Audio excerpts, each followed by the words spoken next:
I'm Chrissy King. While I was studying at Ozark, I started hearing a lot about the needs outside of the United States, the needs around the world, and I started to get really convicted and started praying about what my part could be.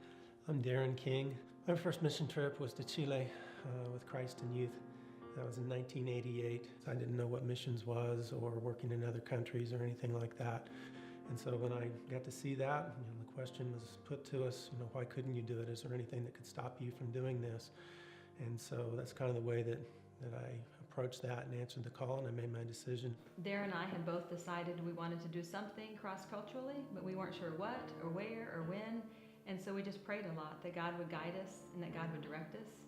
And we had some good friends that we went to Ozark with, and they had started a new church, and it was going really well, but they were really needing help and they were getting weary. And so they asked us if we would consider joining them.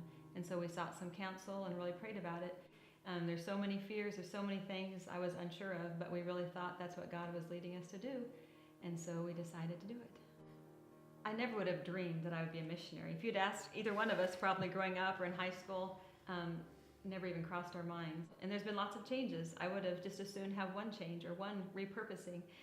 But we counted up, we've lived in 18 houses in 23 years of marriage. But being a missionary and being faithful to God in every change has been the best thing, better than we would ever expected.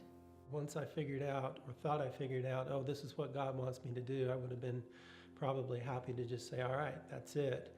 But looking back, you can see how all the things, whether it was studying geography and Spanish at Pitt State, or even going through the very difficult things of working on the mission field and raising a family, He really prepares you for what He has planned for you later.